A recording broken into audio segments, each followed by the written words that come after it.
Hey, everybody. Thank you so much for joining us once again here on the Daily Thread. Here with my father. We will be joined by a special guest who currently is in Kfar Aza, working for Zaka in recovery. And he'll be joining us shortly. The service there is not incredible, so hopefully we'll be able to hear from him soon. But another day Hello. of awful news coming out of Eretz Yisrael. Yes, hi. Baruch Hashem. Hi, hi, Nachi. So you said you're in Kfar Aza.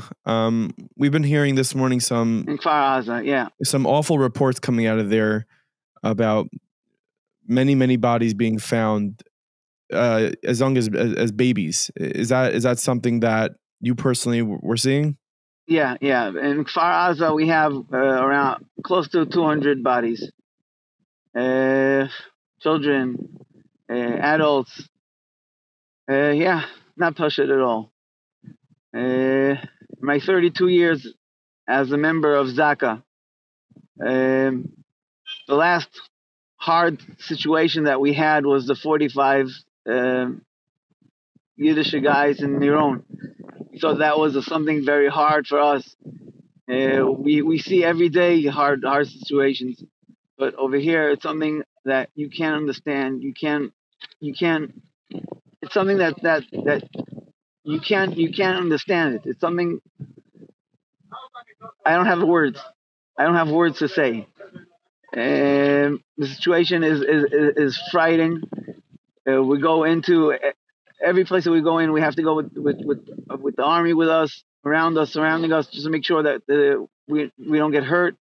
And we never know for any second if someone else can jump out from anywhere. And at Kfar Aza, we had today, this morning, a lot of shooting back and forth, and all the time we were supposed to go in.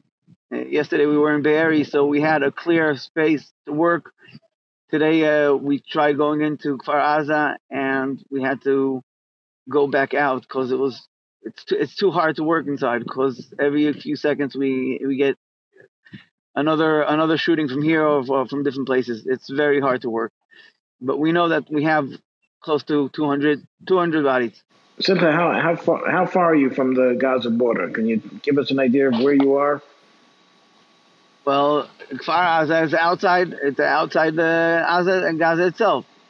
It's on the gate between Aza and the main highway. Um, the Arim is a little bit further down. So that might have been one of the first places the terrorists hit on Shmini Atzeres morning. For sure. Were there any survivors in that kibbutz? Yeah.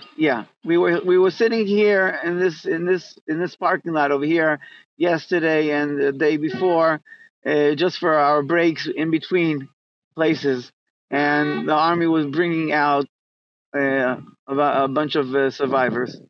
Today we don't have any survivors inside. That's the reason the army went in with hard forces to really clear out whatever's left.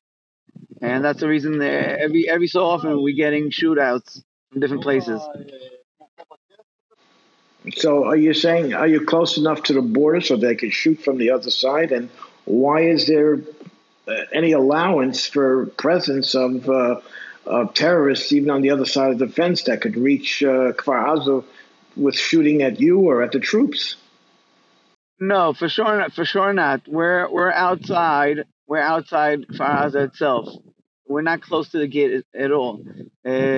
Shooting range is far enough that we're not in a place that could be dangerous from shooting from Aza itself. But the situation is that we don't really know if they don't have if there are some troops inside Kfar Aza itself. That's the reason the army made sure that they're going in with commando and different special forces to clear out the place before we go in. We don't go in before we have 100% a clear place. Basically, we're outside. We're waiting. We're waiting to get the okay to go in. Okay, Barry was a very hard situation. We had there 170 something, 178 bodies that we took out. There were families sitting together, hugging one each other. It was very, very hard situation. Very, very, very not. It's something that you can't. You found them dead, hugging each other. Is that what you're saying? Yeah, yeah. Mothers holding the children, hugging them. Families holding one each other.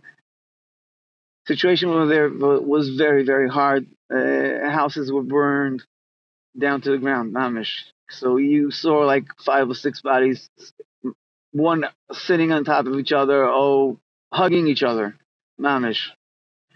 It was a very, very hard situation. The things that you don't see daily, and you don't have in your mind the understanding that something such a riches could be in the world. The location that you are, I heard that the location that you currently are, that there is no siren when rocket is fired that is quick enough to alert you guys that a rocket is incoming. Is that the case? That if you just hear it, you need to take cover. You don't wait for a siren.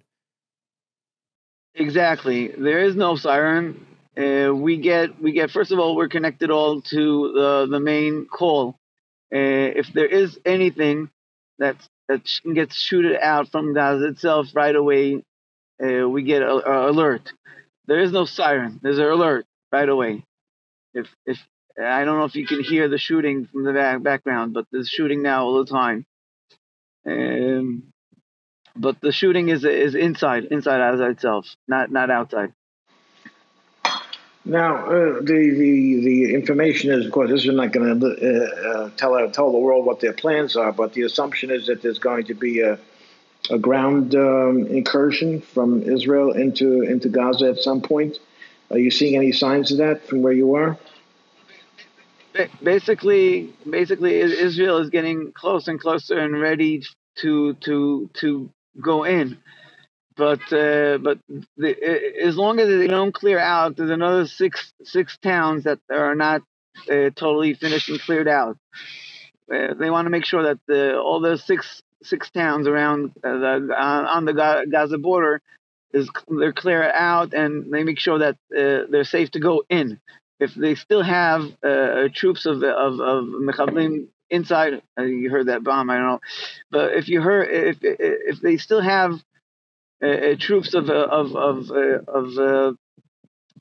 bombers and stuff like that inside, they can't go into Gaza and then get attacked from the back.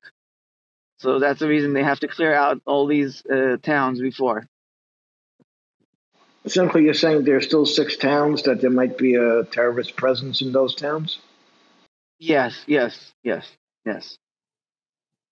Well, I did hear Benjamin Netanyahu say, the prime minister, say the night before that there is a concern that there are still terrorists within Israel, and they have to methodically go about, making sure they get out.